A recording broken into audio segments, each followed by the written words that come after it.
नमस्ते सभी को। आज मैं इस वीडियो में बात करूंगा यंग बच्चों की, यंग लड़कों और लड़कियों की, जो बोलते हैं ना कि प्यार में हमें धोखा मिला, हमने किसी का क्या बिगाड़ा था। लड़की ने लड़के को धोखा दे दिया, लड़के ने लड़की को धोखा दे दिया। अब गलती तो खुद करते हैं।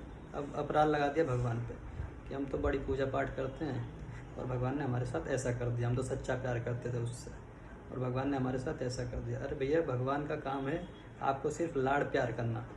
भगवान कोई किसी के साथ कुछ नहीं करता। भगवान ने आपको स्वतंत्र छोड़ा हुआ है कि जाओ कुछ भी करो, और आप गलत काम करते हैं तो फिर कर्म ऐसा बनता है कि खुद ही भोगना पड़ेगा। उदाहरण देके समझाता हूँ, समझिएगा, समझने की कोशिश कीजिएगा। 2-3 बार इस वीडियो को सुनेंगे, देखेंगे तो समझ आएगा कुछ। होता है क्या कि मान लीजिए एक लड़का है, ठीक, उस लड़के के 4 रिलेशन हैं। आप देख ही रहे होंगे आजकल सबके मल्टीपल रिलेशन है ना।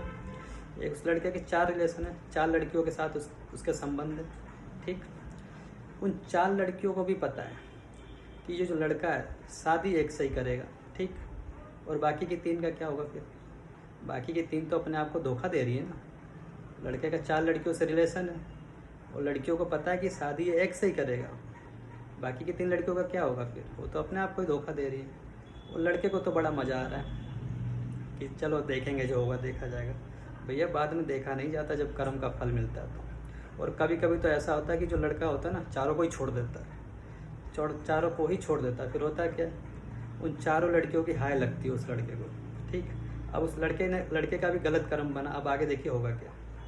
अब चारों लड़कियों को उसने छोड़ दिया। लोगों के 10-10 रिलेशनशिप हैं, 10-10 को छोड़ देते हैं लड़के, उतना ही बड़ा कर्म बनता है, बड़ा।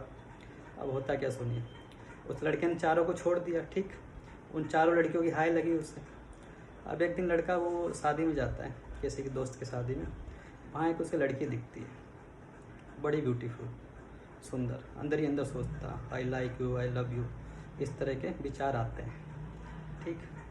धीरे धीरे वो किसी माध्यम से उस लड़की का नंबर प्राप्त करता है, नंबर मिल जाता है उसे, मैसेज पे बात होती है, धीरे धीरे कॉल पे आ जाता है, अच्छी बातचीत हो रही है, मिलने लगते हैं, दोस्ती हो जाती है, प्यार हो जाता है। धीरे धीरे करके शादी की डेट फिक्स हो जाती है, घर वालों से बात करके सगाई हो जाती है, सब कुछ हो जाता है। बस शादी के 2 दिन बचते हैं, शादी के 2 दिन बचते हैं। लड़की फ़ोन करती है लड़के के पास कि मैं आपसे शादी नहीं करूँगी, मैंने कहीं और देख लिया लड़का। अब लड़के का दिमाग खराब, डिप्रेशन में, पागलपंती वाले काम हो जाते हैं उसके, डिप्रेशन में चला गया। बोलता अरे मैं तो बड़ा प्यार करता था।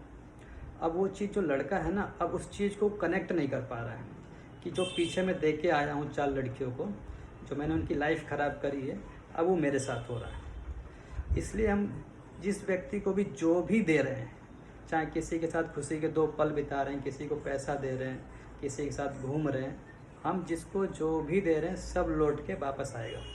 अब आएगा किससे? हमें ये उम्मीद नहीं रखनी है कि उसी से आएगा, घूम फिर के किसी न किसी माध्यम से आ जाएगा। अब इस लड़के के पास आया ना घूम के, लड़की ने मना कर दिया, अब ये हो गया पागल, ठीक। तो कर्मों का खेल ऐसा ही है, कहीं ना कहीं से घूम के आता है। इसलिए अच्छे कर्म करते रहने चाहिए। मेरी जो भी वीडियो आएगी ज़्यादातर कर्म के ऊपर ही रहेगी, और इसलिए अच्छे कर्म करने हैं ताकि इस तरह का ना हो। और दूसरी बात, जो हमने किया वो लौट कर तो वापस आएगा, और इन सब चक्करों में पड़ना नहीं है।